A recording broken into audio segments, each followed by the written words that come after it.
What is up, everybody? It's Dr. Vibe here, host and producer of the award-winning Dr. Vibe Show, the home of Epic Conversations, and I'm the host of Epic Conversations, 2020 Best Podcast News Award winner, 2018 Innovation Award winner, given out by the Canadian Ethnic Media Association.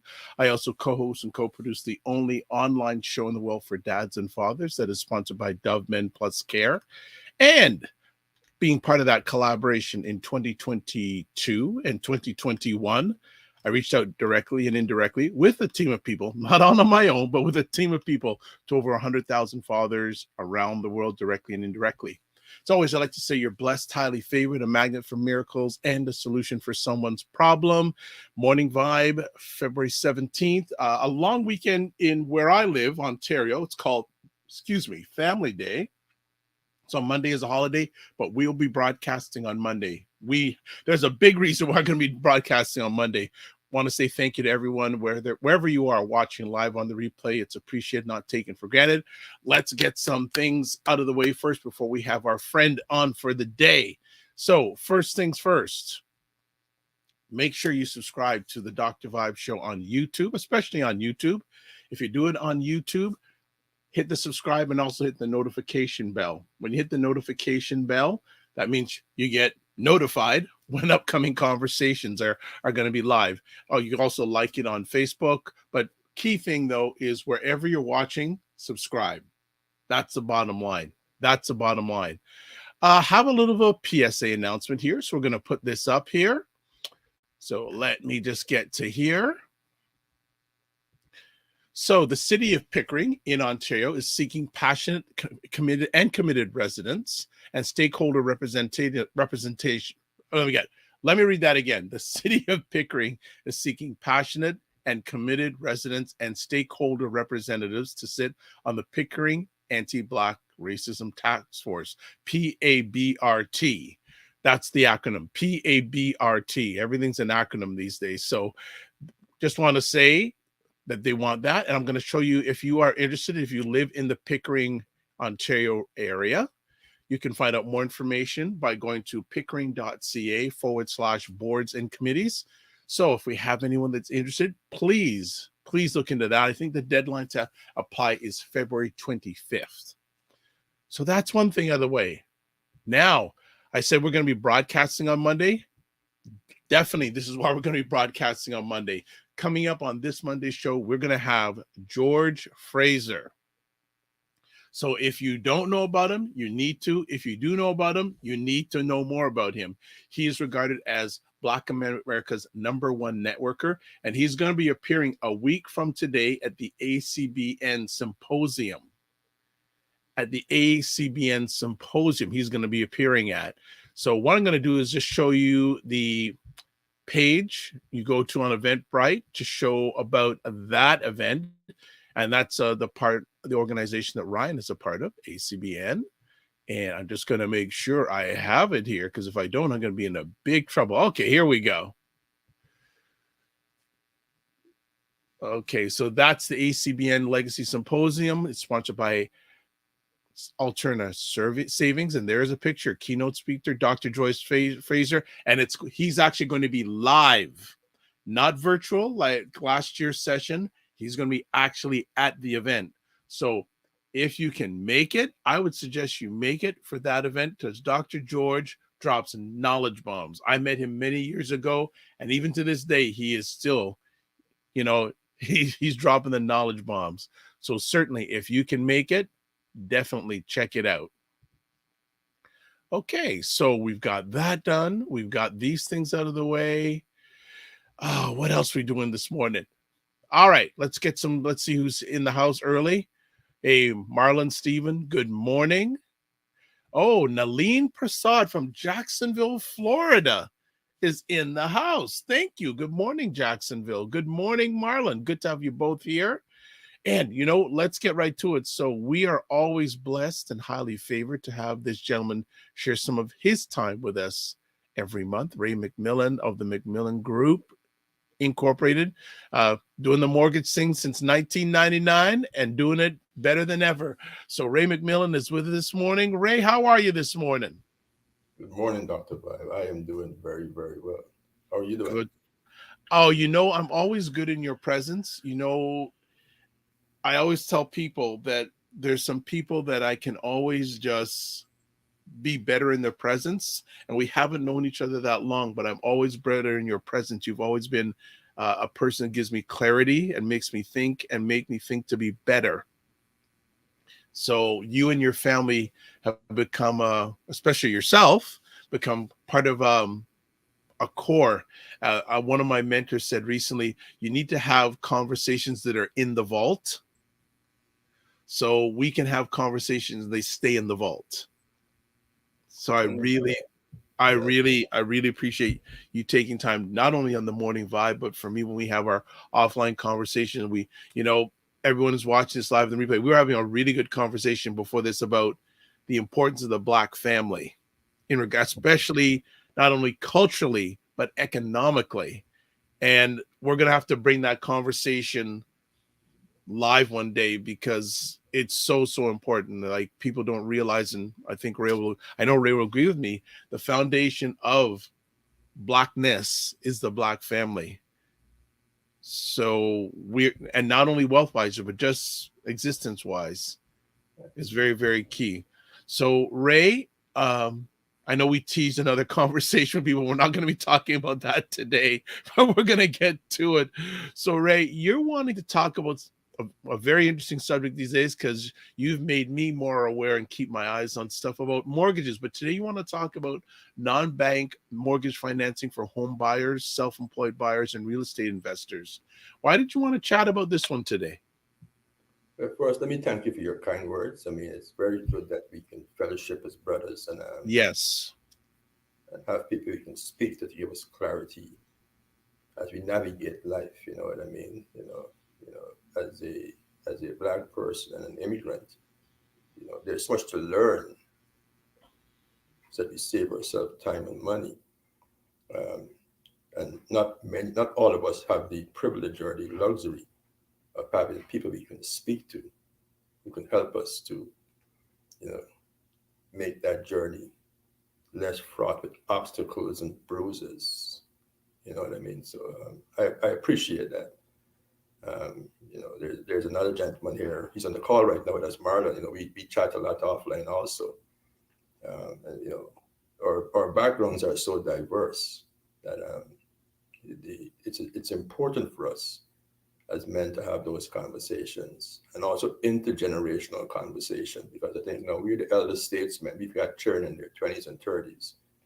So the osmosis process is now very, very important so that their journey is easier.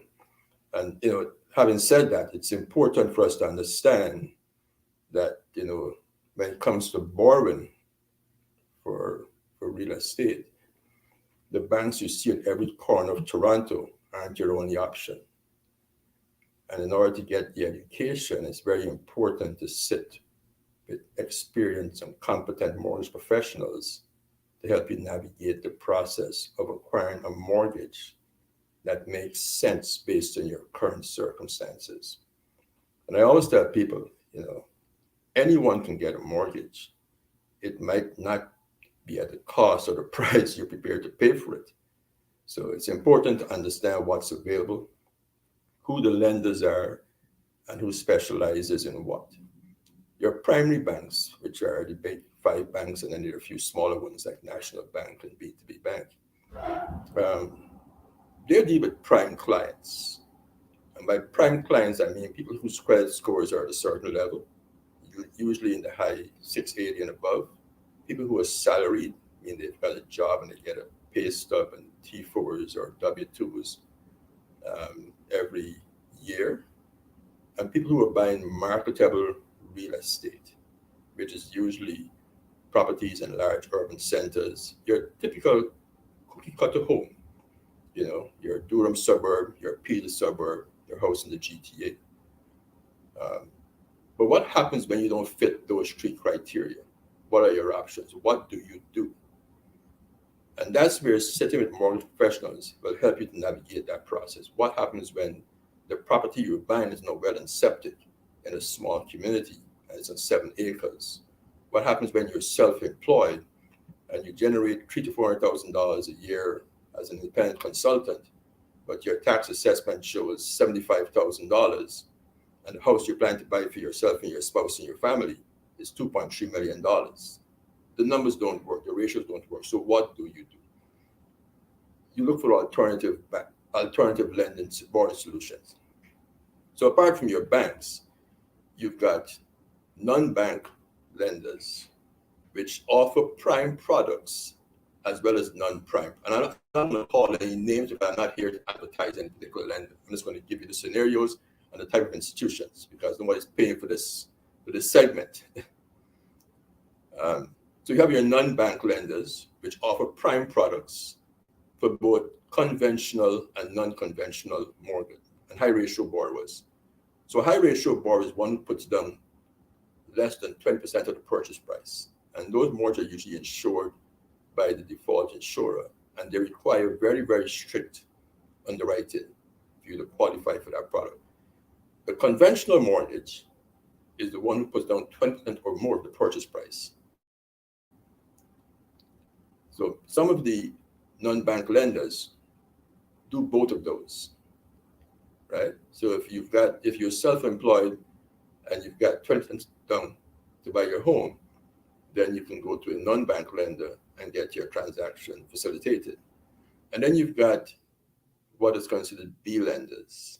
And these are lenders who deal with clients who have bruised credit, people who may have had a previous bankruptcy, may have a mortgage currently in default,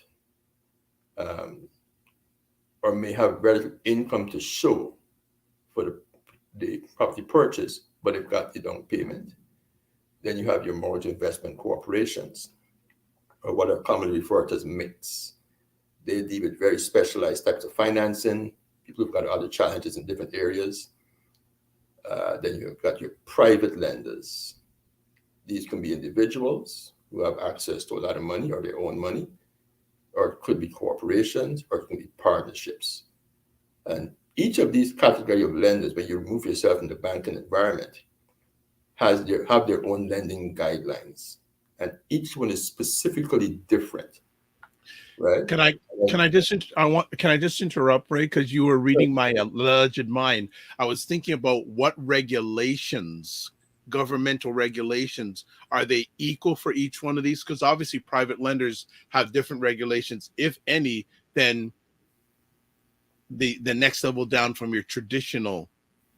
Yeah. So your banks, mortgage investment companies, and B lenders are all regulated by FISCO and the Banking Legislation Act here in Ontario. Private lenders, individuals, are not really regulated. Now, that process has been changing quickly over the last few years. And this year, there's actually a 2-tier process to the mortgage agent, mortgage broker license, where in order to trade in private mortgages, you have to become differently licensed. So it's the second part of the process, because there's so much risk involved today in clients who are acquiring private mortgages.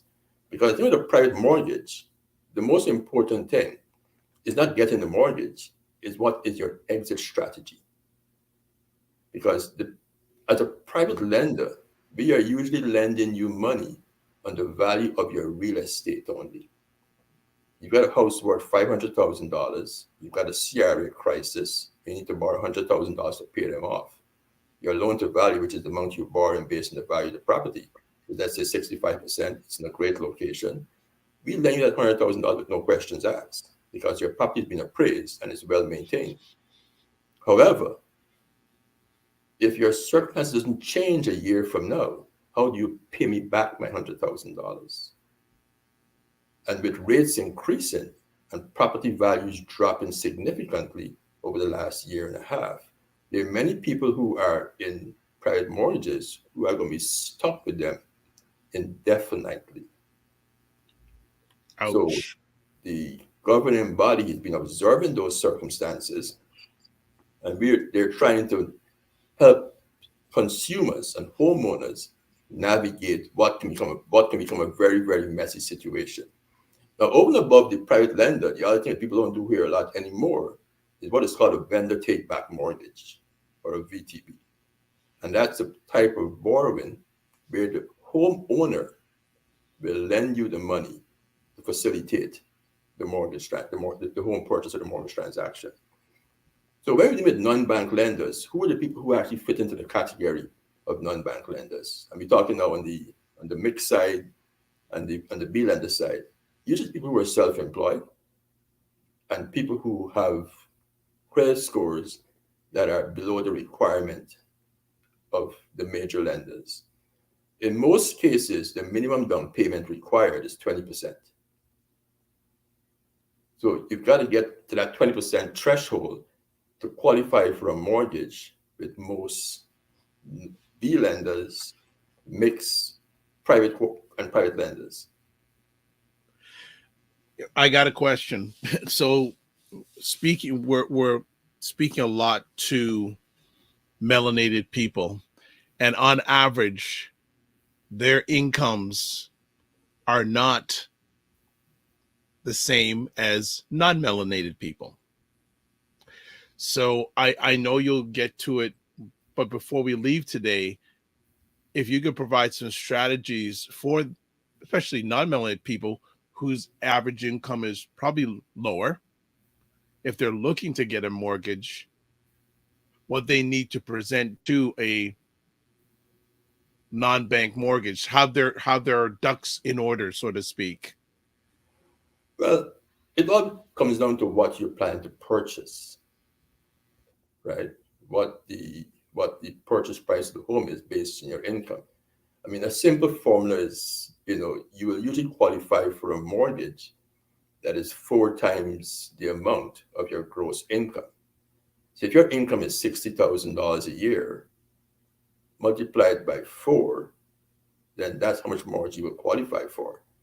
So once you understand that, then you have to start a plan. Well, okay, if I can only qualify for this amount of a mortgage, I've got to either find a property that is somewhere in that price range, and in the GTA that's a bit of a challenge, or you have to find additional borrowers to go in the transaction with you, or you find yourself buying a pre-construction condominium that is probably going to close somewhere 3, 4, 5 years in the future, that the first offer fits your budget.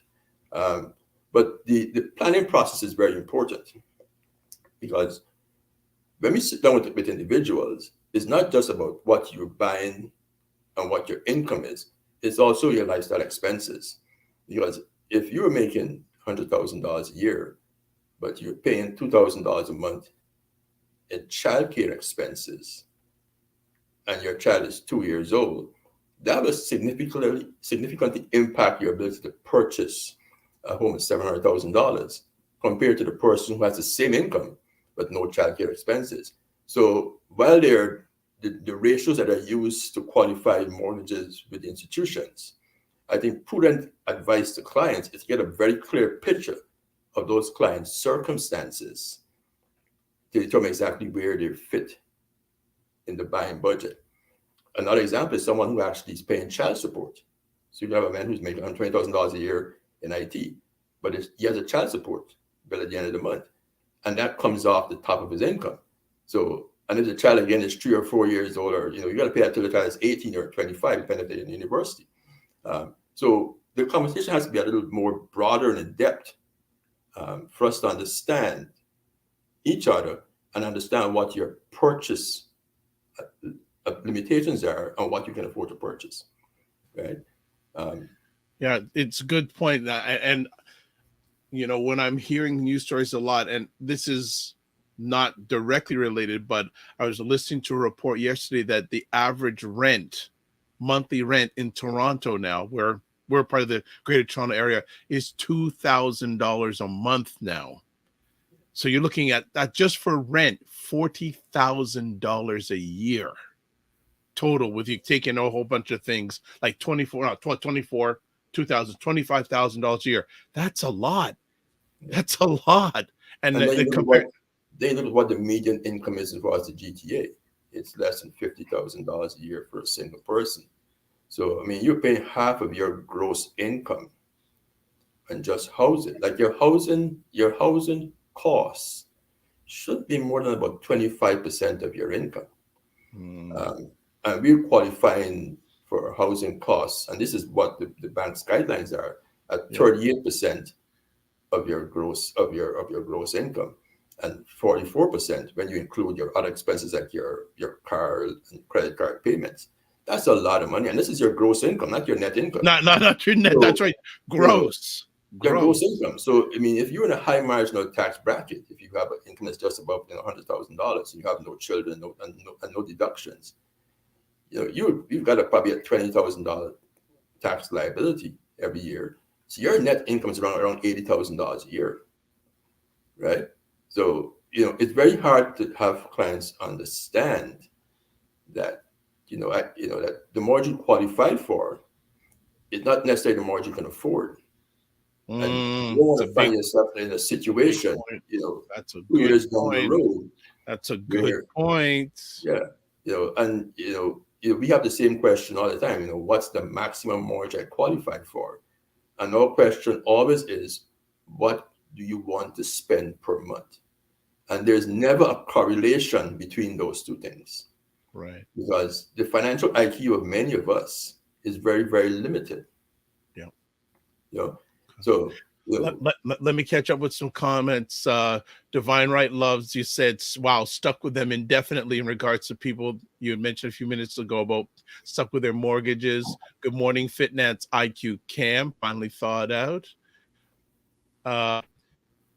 Divine Right says, yes, sounds like Northern Virginia, and I think it's even more. I know people that are paying $2,300 plus base rent for their apartment. That's before utilities and water.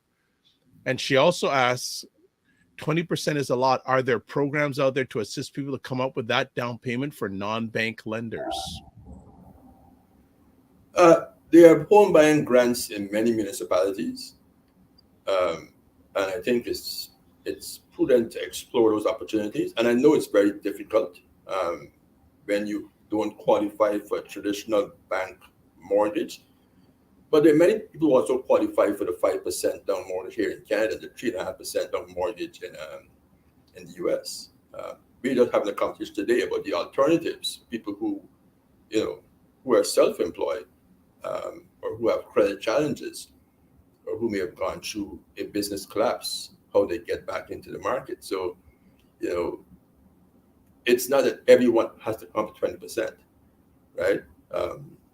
When you're self-employed and you have a successful business or a consultancy, you have ways to legally reduce your income significantly. So while you may be able to afford a certain lifestyle, the documentation you carry to your lender, mainly your big bank, will not always qualify you for the mortgage you want, for the lifestyle you want to live. So in many cases, we use what is called a bank statement mortgage, where we go through your bank statements and we take out those business expenses, and the net income is usually significantly more than what is reported to CRA or the IRS. And there are banks who will lend you just based on your business income, providing you demonstrate fiscal responsibility and proper management of your credit. And sometimes those rates aren't significantly different from the major banks, right? So it's a way you get into owning real estate without having to jump through hoops with major banks, because the underwriting criteria is different. Similarly with credit unions credit unions in Canada don't stress test mortgages where the down payment again is 20% or larger. So that means you can qualify at the actual contract rate of the mortgage, which today is probably around 4.85%, as opposed to the contract rate plus the 2%, which is what the government guidelines are. So it's incumbent upon you as a potential mortgage applicant or potential real estate investor or a home buyer to sit down and really look at all the options very, very clearly and see what makes sense based on your situation now. Because, the hardest mortgage to get is always the first one. That's always the challenge. Once you have the property, two things happen. The value will most likely go up and the mortgage will be paid down. So you're building equity. And as you build equity, your options for financing and refinancing in the future change significantly. So, we try to explain to clients, let's not focus on interest rate today. Let's focus on where you see yourself 3 years from now, 5 years from now, 10 years from now, and how you want this property work for you. And if you look back at the market across North America, homes that are now $1 million in Toronto and $400,000 in many parts of the US, their values dropped to around probably mid 200,000 in most parts of Canada. And that's $100,000 in most parts of the United States. And today their values have gone back up. So yes, there's a short-term blip in the last few months here. Things have corrected, but that correction was necessary. And it was inevitable. Anybody who had half a brain could see it coming because the values rose too fast. And incomes did not rise comparatively to those home values, right? So, but coming back to the conversation, it's important to sit down and have the conversation, as we said in one of our previous conversations, do that mortgage planning.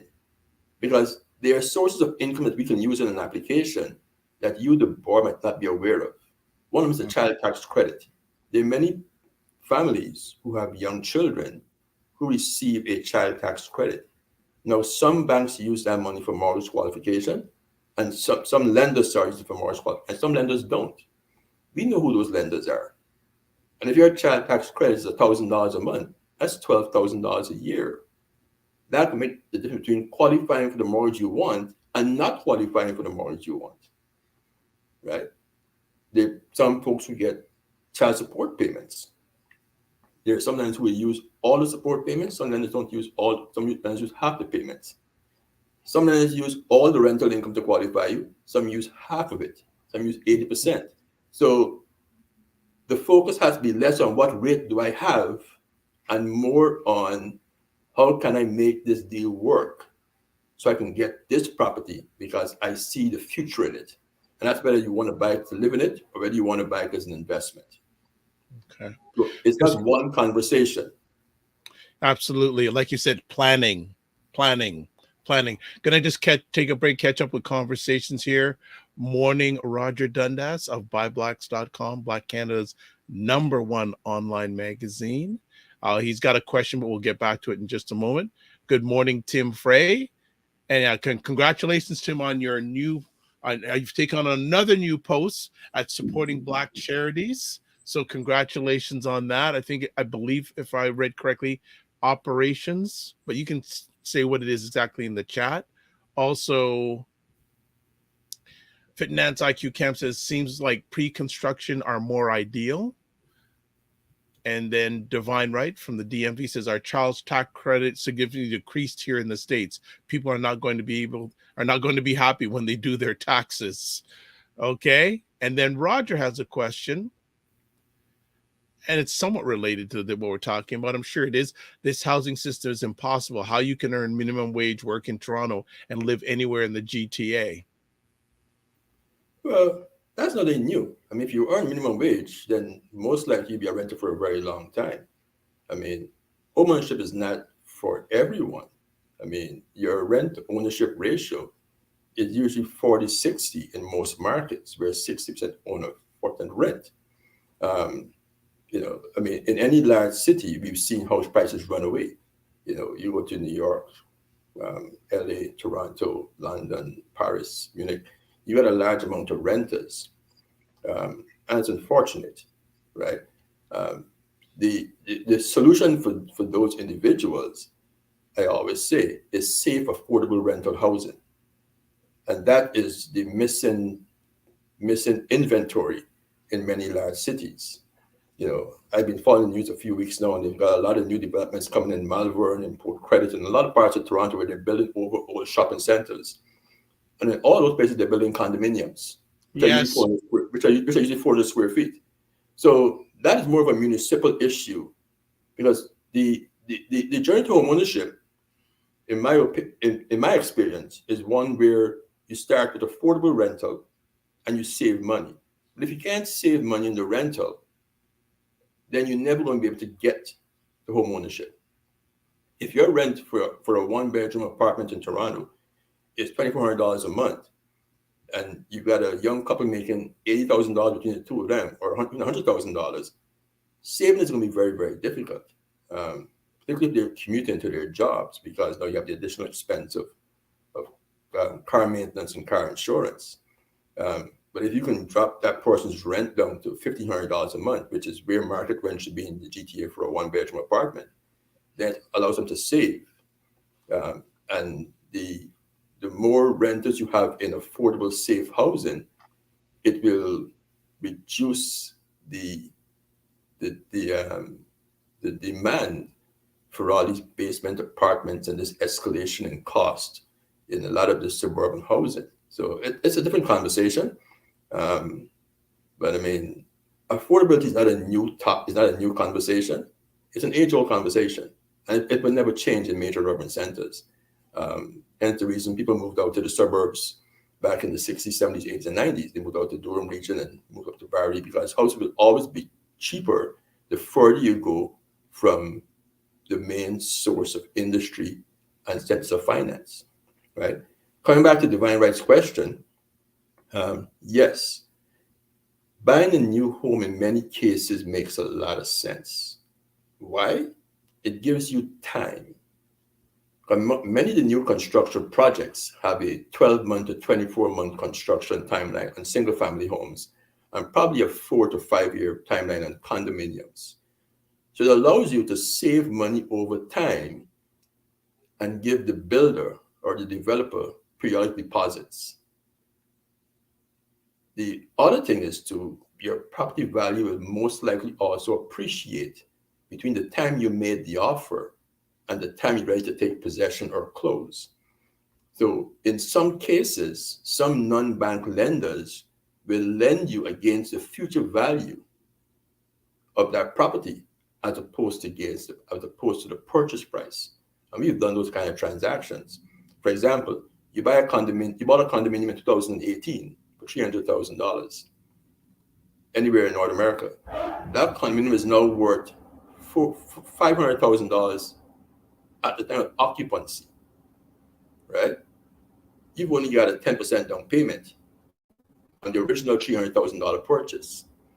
But we have lenders, there are lenders out there who will now finance that condominium up to 75% or 80% of the current appraised or market value, right? It will cost you more than a prime bank, but allows you to get into that property. It allows you to tap into the equity and try to get a set. So there's a lot of ways to do it. It's not as easy with a new home, because the timeline is usually shorter in a new home, because new homes are built a lot faster than condominiums. There's a lot more construction involved, a lot more developmental conversation we have. While in new homes, the process is usually a year, 18 months tops in a new home. But it allows you to have that periodic deposit, where if you can save $5,000 a month between yourself and your partner, and you've got 18 months to occupancy or to possession, you can get it up to $75,000 or $80,000 very, very quickly once you have that plan in place. And I've seen individuals do it. Also, if there's a credit issue, a minor credit issue that needs to be remedied, you want to pay off some debt, or you want to get your credit score to a certain level, then that 12 to 18 months gives you enough time, if you're focused enough, to fix that credit issue, right? So the conversation, and again, I'm going to reinforce, you've got to sit down with somebody, with a more professional who has the experience and the insight to walk you through to navigate through the myriad of options you have as a potential home buyer or real estate investor. You can't talk to your neighbor because their circumstances will be very different. There's a lot of nuances that might not be the same with their situation. Right? Good stuff. So we're hanging out here with Ray McMillan of the McMillan Group. I should put McMillan Group Inc. Sorry about that. About non-bank mortgage financing for home buyers on the Morning Vibe. And we got another question, and I know it isn't probably directly related to the subject, but I think it is in a way. Marlon asks, with Toronto Housing and other state affordable housing authorities dwindling, is there equivalent of a Section 8 in the GTA? Yes, there is. Yeah, I mean, can you explain to our audience what Section 8 is? Because some people may not understand that. Section 8 is a form of affordable housing under the HUD program in the United States. And I guess Marlon is bringing a private conversation to a public forum. Okay. Yeah, I am a real estate investor in the United States. We invest in subsidized housing in parts of Florida. And I've always said, like, when I hold my seminars, when we held seminars prior to COVID, and clients will always ask me, what are the best type of clients to have in your real estate, in your property? My answer was always clients on welfare or Section 8. And they looked at me in total bewilderment because everybody thinks the client with the greatest credit score and the fancy job is the best tenant. In my opinion, no. Because they can lose their job tomorrow and they can't pay you. But with subsidized housing programs, your rent is usually paid by government agencies, and those checks don't bounce. So regardless of your tenant's circumstances, regardless of the economic environment, whether there's a recession or there's COVID or there's a pandemic or whatever the case may be, every month you collect your rent. So the best tenant is the one whose rent is paid by a body or a governing body that is not impacted by economic variables or any kind of global crisis. So yes, there are programs that are very similar in many parts of Canada. I myself have done a few of those types of programs here in Hamilton. And it's not for everyone. You need a different type of tenant in many cases. But many successful real estate investors, you've seen quite a few on various podcasts across North America, many of them focus on subsidized housing programs. Section 8 is just one program. There are many of them that help people to transition through what is called affordable housing. And they're great programs. All right.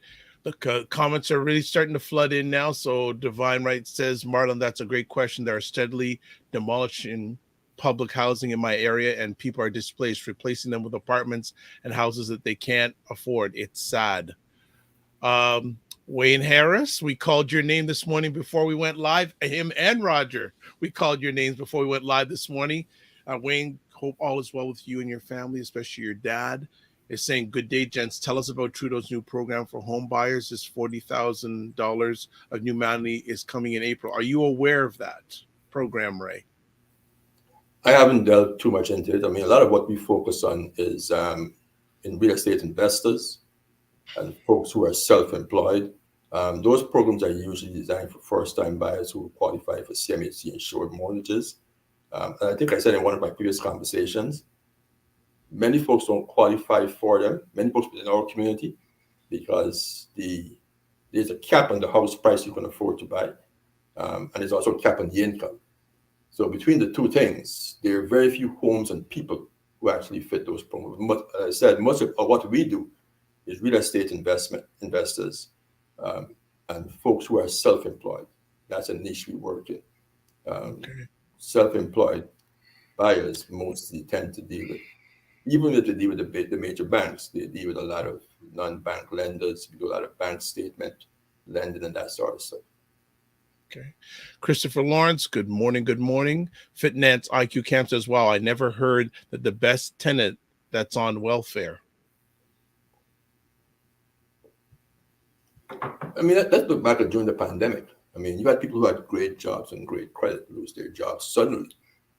As many sectors contracted. We saw the nightmares over the last, you know, 2021, where people had tenants in their homes who weren't paying rent for 6-7 months at a time.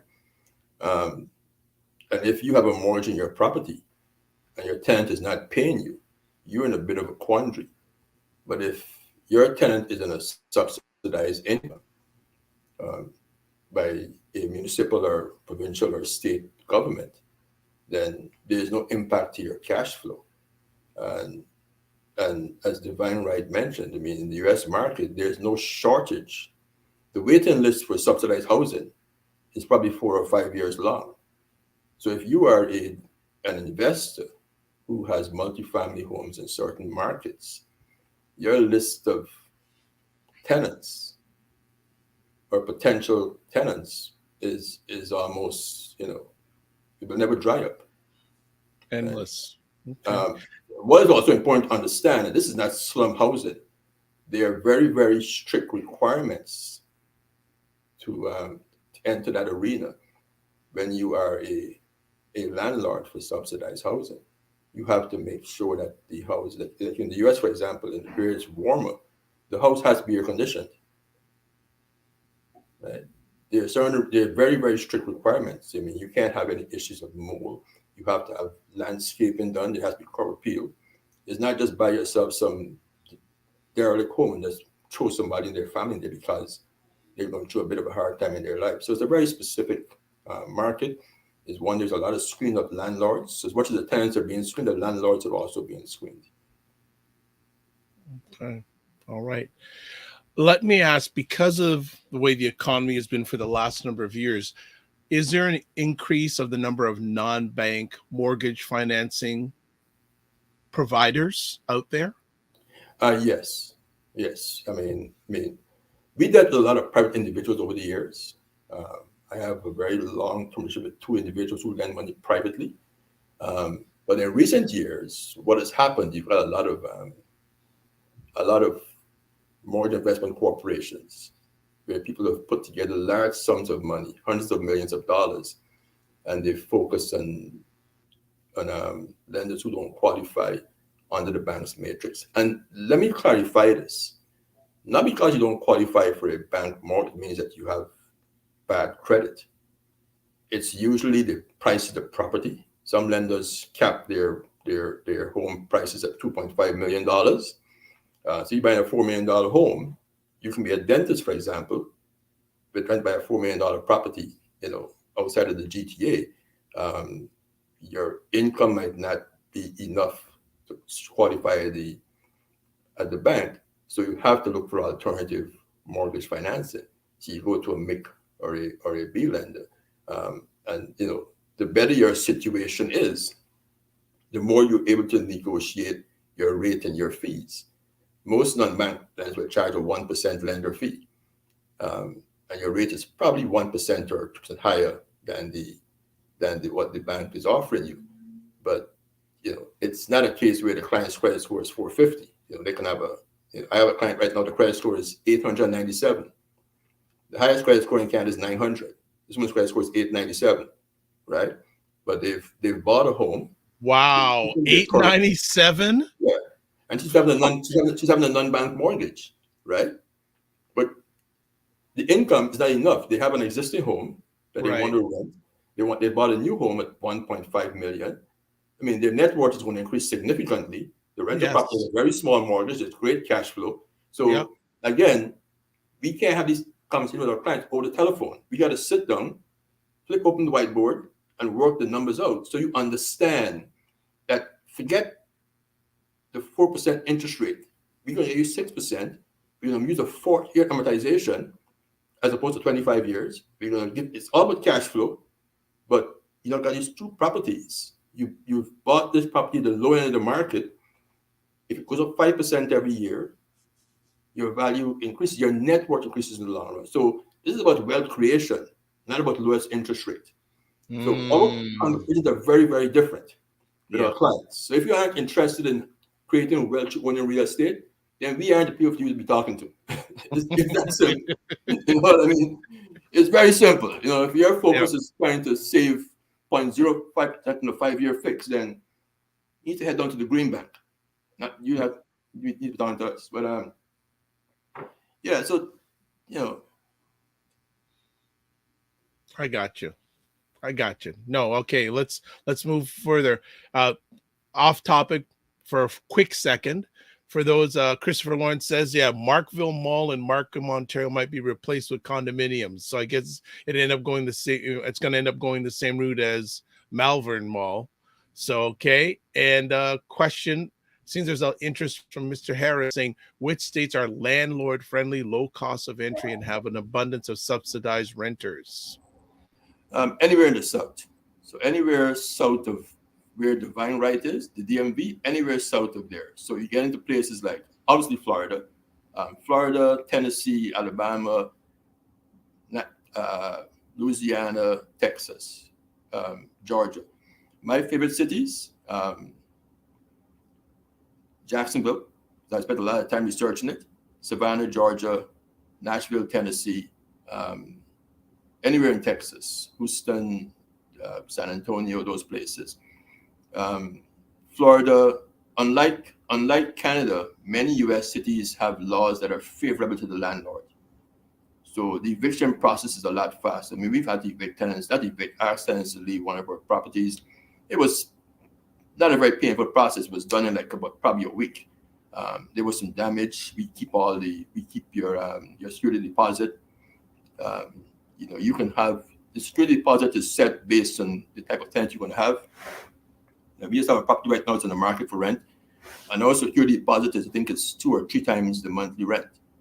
So we keep that in a reserved account, and when the tenant leaves, we do a walk through the property, we assess what needs to be done, and if we think that if we know that the work needs to be done requires your security deposit, then that's it. You know what I mean? So the process of being a successful investor in the United States is a whole lot easier.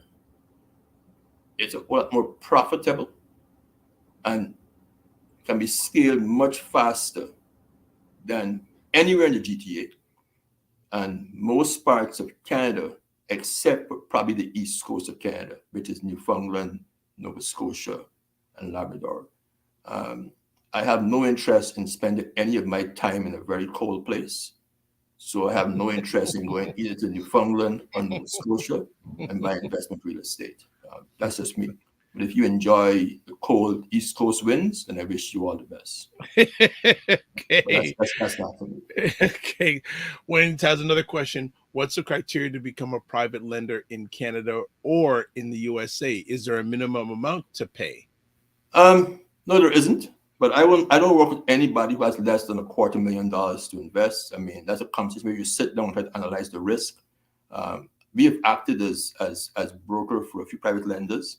The first thing is understand the person's risk tolerance and explain to the potential lender what the risk can be.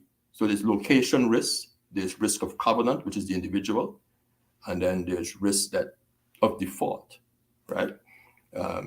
You have to understand the market, where the market is going. You have to really understand property values across your lending location. You have to understand also how much our property values increasing year over year. And if you have to manage a default situation, are you going to come up with very few bruises? So those are very long conversations. I've been approached several times who want to lend money, and I tell them no. People who've actually taken money out of their homes to invest as lenders, I am very reluctant to deal with those individuals unless they have a very high financial IQ. But it's a very profitable business. As I said, we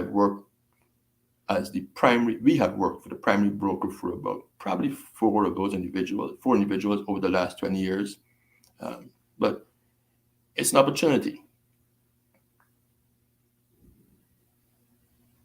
Again, that the word that comes up in my mind of what you just said is the words is risk tolerance. Yeah, I mean, let's put it this way: you've got a client who wants to borrow $100,000 on a second mortgage, right? House is worth $800,000. It's somewhere in any major part of the GTA. They've got a first mortgage for 350 grand. They're self-employed. They've got the mechanic shop. They need to buy some equipment for their mechanic shop. Their income is on Revenue Canada's assessment, probably $15,000. They're pulling in $250 a year in the mechanic shop. They've had a house for 10 years. House is well maintained. We do a full appraisal on the property, look at pride of ownership. We do all the lien searches. On a deal like that, you could probably charge between 12 to 14% on the interest rate. Your lender fee can be anywhere between 2 to 5% on your lender fee. Minimum lender fee is usually $2,500. Your return on that year over 1 year will probably be around 25%. Now, I don't know of too many other investments, and I mean my background, I came from an investment planning background.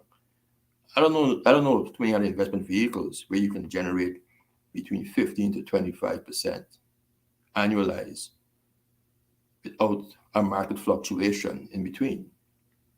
But I mean, at the same time, you have the risk of default. And what I said earlier in regards to what is the client's exit strategy. So anytime you put one of our lenders into a transaction, we want to know what you plan to do,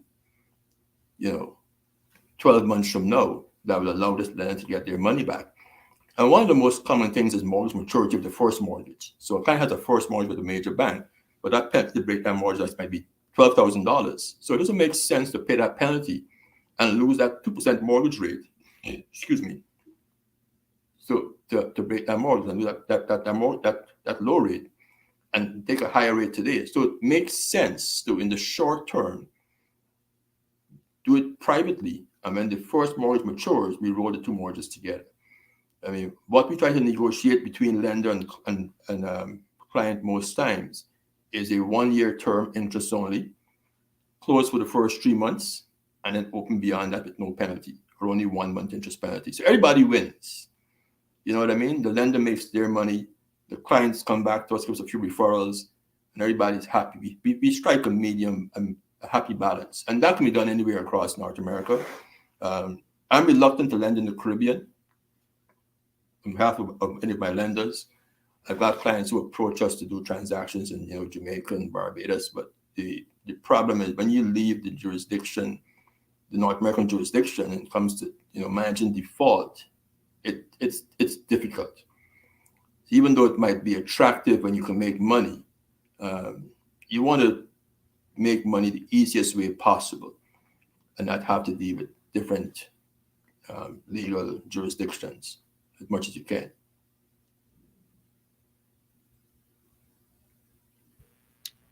Excellent. Wayne's got a lot of questions for you today. He says, do you provide property management as well? I'm not looking to fly to Texas to fix a leaky tap. LOL. We will do management in parts of Florida, but finding property managers in most cities is not difficult. Property management companies usually charge between 10 to 15% of the gross rent. And it makes a lot of sense to do that. I mean, traveling is expensive. So, I mean, if you have a property, whether it's in Newfoundland or Florida, I mean, between your airfare and hotel, that will cut into your cash flow significantly if you're flying down there every 6 months. I mean, I've been in Ontario for the past 10 months now. And, life goes on in Florida. But I have my partner there who takes great care of everything we have. So I'm in a bit of a different situation. And she is very good at what she does. But yeah, I mean, we do stuff we will go as far as Orlando, far south as Orlando, and as far north as Savannah. We may look at doing some stuff in Tampa, but the Jacksonville market keeps us very busy. So it all depends. Excellent. So as we wind up the conversation today, give us some closing thoughts, tips when it comes to non-bank mortgage financing.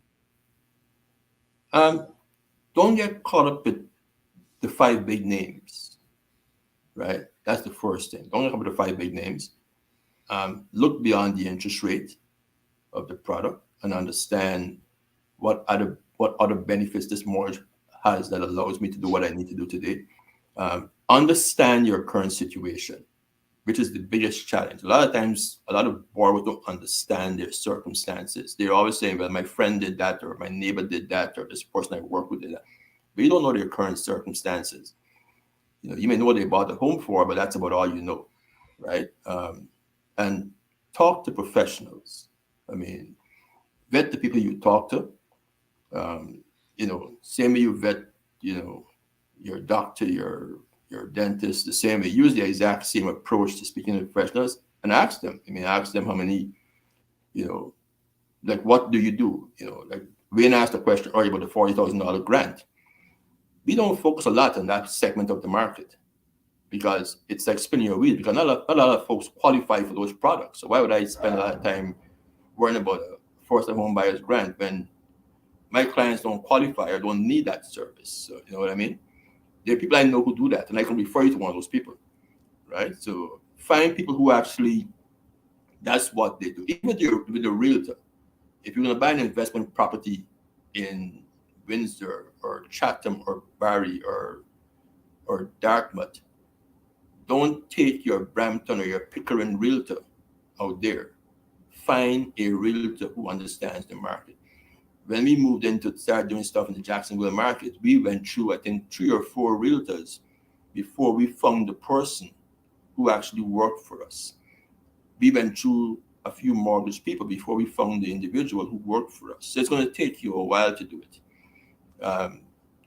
If you're self-employed, make sure you have the documentation, because we're going to need stuff from you. There's a lot of folks today who are doing a lot of these side hustles and stuff, and they're making money, but there's no business banking account. Everything goes into their personal account. So when you come to us with your bank statement, we try to analyze your income for a lender. We can't figure it out. They're not incorporated. There's no business license. There's no formal structure. So if you're a business person, whether you're a consultant or you have a lawn care company, the first thing is business structure. There are lenders out there who will give you a mortgage with 20% down with a business that's only 6 months old. So but it has to have the proper legal structure. Some banks will want 3 months worth of bank statements. Some banks will want 6 months. Some banks will want 12 months. So we know which lenders do what. There's a segment of people who make commissioned income, for example, right? Those are realtors, life insurance agents, investment advisors. And the same thing applies. If you're making a high 6-figure income with your commissions, but you've got a very good accountant, your net income is going to probably be between $65,000 to $80,000 a year. But you're making, $200,000 plus. Your wife is making $100,000 plus. You can't go into the bank unless you've got a very large down payment and qualify for that $1.5 million home, which is a standard price for most homes in the suburbs today and most of GTA, right? So have your stuff well documented. Separate your business from your personal banking. I think most people on this call today are either self-employed or have some self-employed income.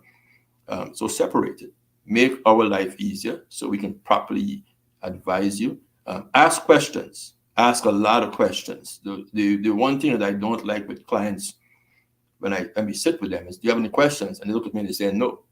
Like, dude, I spoke to you for a whole hour on a damn mortgage. You have no questions? I don't like that. Yeah.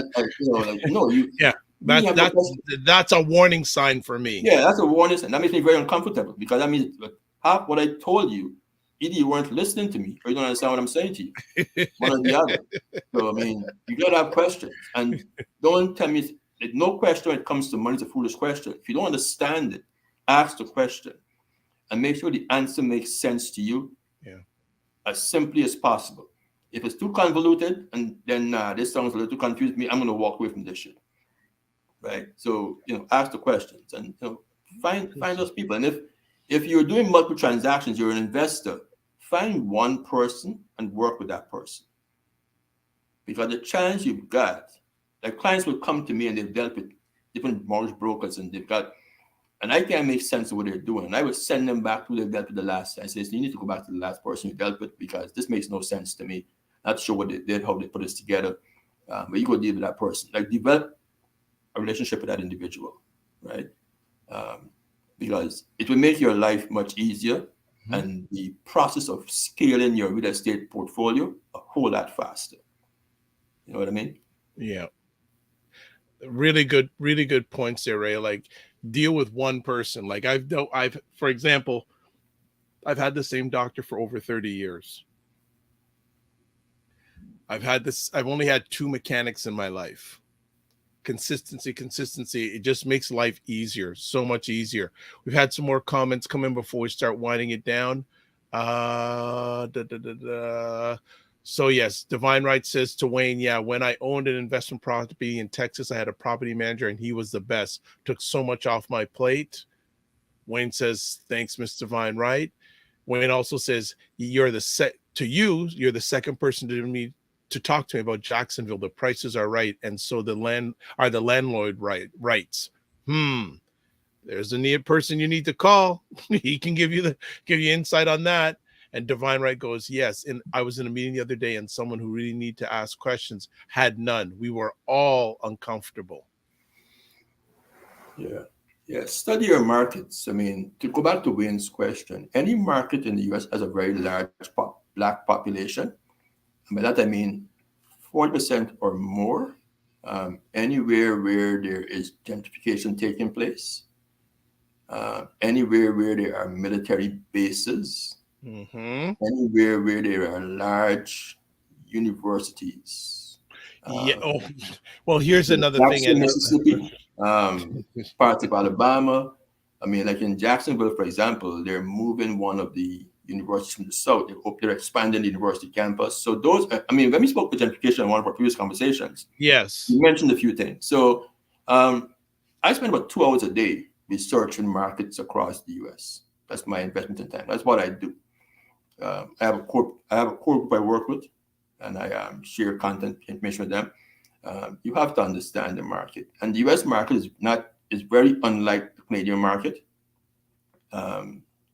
In the U.S. market, your focus is cash flow in real estate. You can flip real estate there also, but you can cash flow properties very easily. So it's not difficult to have $10,000 of rental income net of expenses in many U.S. cities with a decent portfolio. That's not a very big portfolio. I mean, your investment is probably less than $500,000, right? There's nowhere in Canada you can do that. You can invest, between $500,000 to $1 million in real estate and cash flow positively $10,000 a month. Not possible, right? The markets are so different. The markets where properties are cheap in Canada, there's no industry. They're very small communities.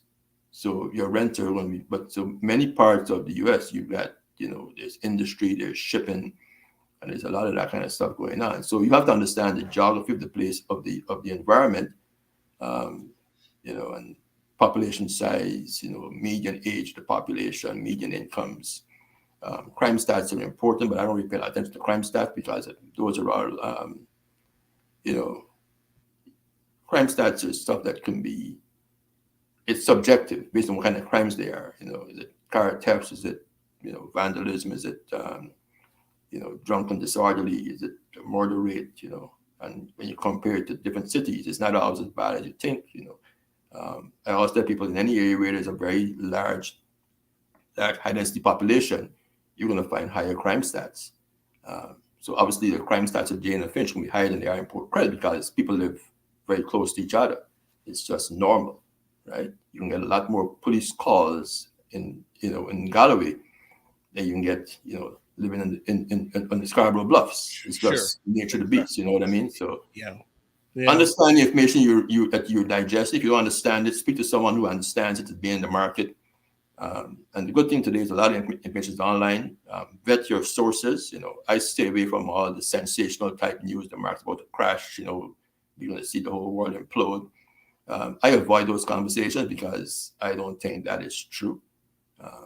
And we bought property in the middle of the pandemic. People were scared to do. When the whole world was shut down, we were buying real estate, right? So here we are 2 years later and the world hasn't ended. And, tenants are still paying rent. You know what I mean? So. All right. So a few final comments. Divine Right says, yes, I was just in my area where we have Fort Belvoir Army Base, Andrews and Bowling Air Force Base, and Quantico. You just made me think of an idea, Ray, about investment properties and where. Well, I know, Divine, you've contacted Ray before. Hopefully you'll contact him again. But yeah, especially in the United States, the military is huge, big business. Actually, it's interesting that Divine mentioned that. I was reading an article a few days ago and I learned something that I never thought about. Having short-term rentals next to the naval bases.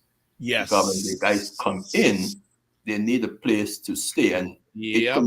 it can be in the form of, quote unquote, I don't want to use this word, a rooming house, because coming from the military, they are not akin to sharing washrooms because that's their life all the time. Yep. So once the environment is not, and you can generate it's actually more profitable in many places than doing an Airbnb if it's done properly. There and your short-term tenants are all military personnel. And they come in, they dock, they're there for a week, however long they want. They get a place where they can relax and unwind, remove from that military environment. And even they have to share the bathroom facilities. So you got a 5-bedroom, 6-bedroom home with 3 bathrooms. It's fine. And you provide cleaning services for them. So there's lots of opportunities in the U.S. Yeah, absolutely. Buy real estate and do it successfully. Terry says, good morning, Dr. Vibe, everyone in the chat and to the speaker. I know you also said to hear good morning, Serena, because I know it's Divine Right's one of your peeps. I'm late, had busy. No problem. You can catch the replay. That's why we do the replay. And also, Wayne says your service are very much required and the market is unaware. I will be referring you for sure. I don't want you to refer. I want you to meet. And referring is good. Hopefully that's going to happen. I hope I'm in that presence, but I just want you to meet because you're both powerhouses. But that is it for today, family. Thank you so much, Ray, as always.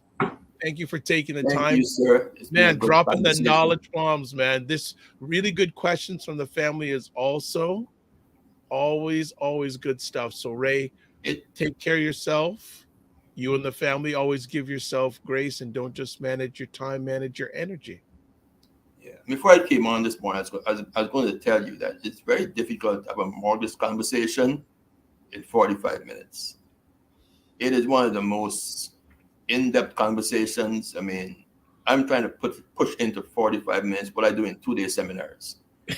Well, that's coming, though. That's coming. The audience a disservice. There's just many things that happen in this space. So many different things, working parts that if anyone has a specific question regarding a specific type of circumstance, just send us an email. We'll flip it back to you. And, I don't care where you are and who you're working with. We give second opinions on people who work with other mortgage brokers. People do it all the time. They will call me and say, I'm working with a broker and he told me this. Is this correct? And I give them my opinion. You know what I mean? So we can't do justice in 45 minutes. And, Vibe, thanks for the platform. You're doing a great job trying to educate those who want to be educated. Not all of us are on the same journey, but for those of us who are, we will continue to share knowledge with each other because, we want everybody to have wealth so we can all enjoy a good life. Absolutely. Absolutely. And I'm just going to do something really quick here. Divine Right saying, oh, wow, short term for military. Ray, that's great ideas. Thank you so much. Well, military is big business. It's huge business. And also, too, if you live near a college or university, have you noticed how much they're buying the land around their buildings? Yeah. That's like where I went to school. I go there now. They have got so much ownership of land. They're buying land. So they're doing it for a reason, family. They're doing it for a reason. So watch what the big boys do. They're doing it for a reason. They're not just doing it for the good of their health. Yeah. Hospitals and education institutes have always done what I call land banking.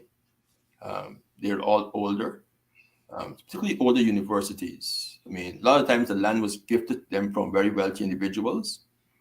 So a lot of the universities and even high schools across, like this, the Peel District School Board owns hundreds of acres of land in Mississauga, the prime real estate off here until Highway 10. And that land was gifted to them by a very wealthy individual, and they could only use the land to develop educational facilities. That they can't sell it, and that is very common in every city across North America. There you go. There's a lot of philanthropy where people given, even hospitals, a lot of land given to hospitals. Yes. That land has already been owned probably 50 years ago, 100 years ago. A lot of people have left in their will to leave this 50 acres of land to, McMaster University or to McGill or to, University of Syracuse. So, I mean, pay attention to what's going on around you. And if you don't know, ask. I did a disservice to Ray. I now have just included his email address because he said email him. In the past, I just give him phone numbers and website, but also there's an email address. So there you go, family. Ray, take care of yourself. Thank you very much. There's Friday, right? It is. Yes. So they say. So they say. Have a good weekend. Thanks for that. And thanks to the audience for listening. Have a great weekend, everybody. Questions. Yeah. Take care. All right, folks, another great conversation. Ray was dropping knowledge on. Thank you, family, always for the engagement. And I had not in the past, so my apologies. I had not put Ray's email address because you may watch replay, say, I don't want to phone him. Maybe I'm shy.